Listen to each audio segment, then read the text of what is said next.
Você tem dúvidas sobre o batismo nas águas? Então fica aqui comigo até o final, que hoje você vai se livrar de todas elas. Meu nome é Patrícia Jacobi e esse é o canal Desenhando a Bíblia. Se você chegou por aqui pela primeira vez, seja muito bem-vindo. E não se esqueça de clicar aí no botãozinho vermelho e ativar o sininho para não perder nenhum estudo bíblico, beleza? Me segue lá nas outras redes sociais também e inscreva-se nos meus outros canais para ser ainda mais abençoado. Se você gostar muito desse vídeo, pode deixar um valeu demais para contribuir com o canal. Muito obrigada e bom vídeo!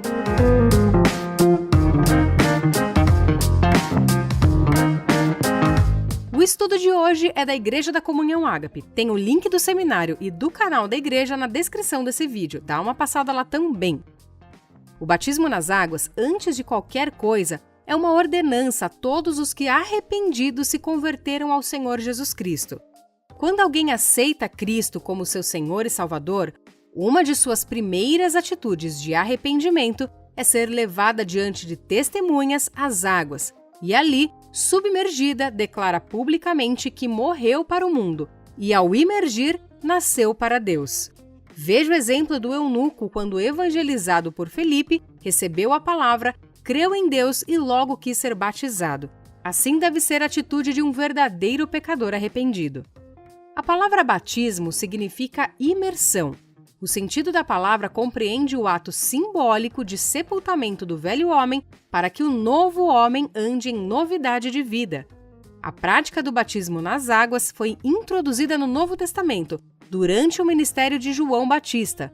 O próprio Jesus foi batizado, mas no caso dele foi por sua identificação com a humanidade e não por ser um pecador arrependido. Como sabemos, Jesus nunca pecou. Antes de voltar ao céu, Jesus deu a ordem para que se batizassem os que, ouvindo a mensagem do Evangelho, se arrependessem.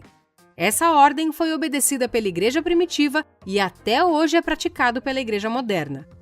No decorrer da história da igreja, nada se alterou com relação ao mandamento, e sim com relação à forma do batismo nas águas. Cada igreja tem a sua forma de batismo de acordo com o seu entendimento. Nós temos a aspersão, que é o borrifamento de água, a afusão, que é o derramamento de água, ou a imersão, que é o mergulhamento nas águas. Vejamos quais são os benefícios do batismo nas águas. Primeiro, Jesus morreu e eu morri com ele. A morte de Jesus trouxe a real condenação ao diabo sobre o fato dele ser homicida. Afinal, quando Satanás trouxe a morte a Adão, ele apenas usou uma base legal, que foi o pecado. Porém, quando ele trouxe a morte a Cristo, não havia esta base, matando assim um homem inocente. Essa é a razão da sua real condenação. Quando eu me arrependo dos meus pecados e tomo posse dessa verdade da vitória no madeiro, o batismo se torna uma bênção, pois eu sei que toda a dívida já foi paga através de Cristo. Aliás, o defunto não deve nada para ninguém, muito menos para um condenado como o diabo. Número 2. Jesus foi sepultado e eu fui sepultado com ele. Jesus só foi ressuscitado pelo poder do Pai após o seu sepultamento. A morte de Jesus foi uma atitude de obediência ao Pai e amor à humanidade, pois ele não merecia morrer. Assim, devemos proceder para que Deus crie em nós uma nova vida, como a de Cristo na ressurreição. É muito estranho uma família não querer sepultar o seu morto. Da mesma maneira, é muito estranho alguém que morreu para o mundo não querer ser batizado, ou seja, sepultado. Número 3. Jesus ressuscitou e eu ressuscitei nele.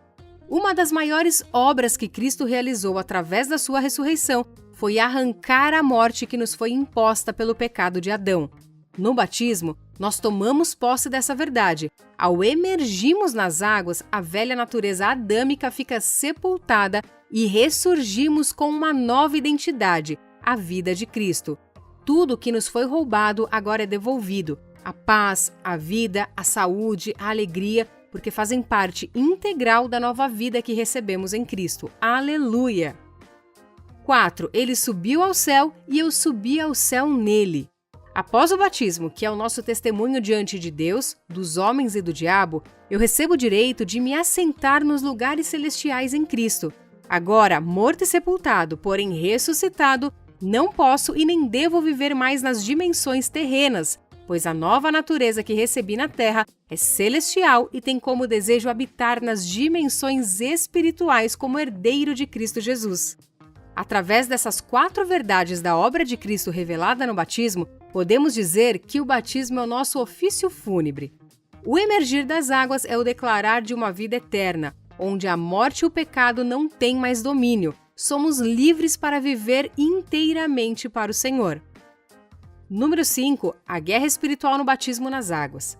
Cristo, através de seu sacrifício no Calvário, recebeu o direito de transportar os homens arrependidos do império das trevas para o seu reino de amor.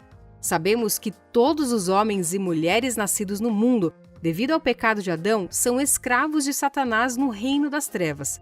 Não existe nenhum meio ou jeitinho brasileiro para se ver livre dessa escravidão.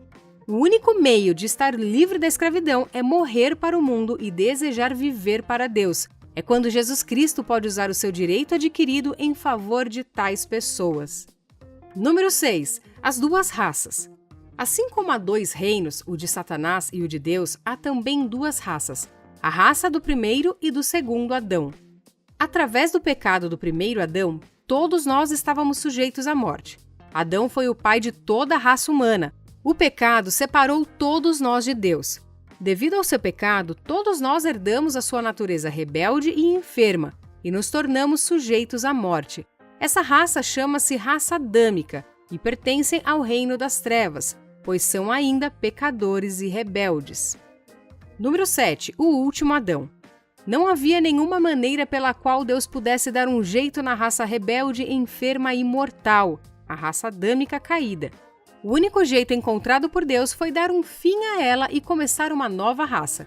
Jesus foi o último Adão. Veio como nascido debaixo da lei herdada pela raça adâmica e como primogênito de uma nova raça.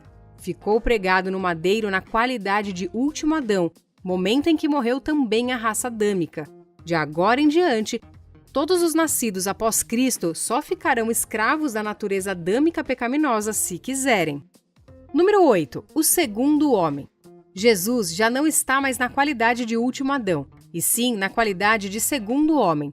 O primeiro falhou, dando lugar ao diabo, falhou dando lugar à morte e ao pecado. Mas o segundo não falhou, mas deu lugar a Deus, a vida e a santidade.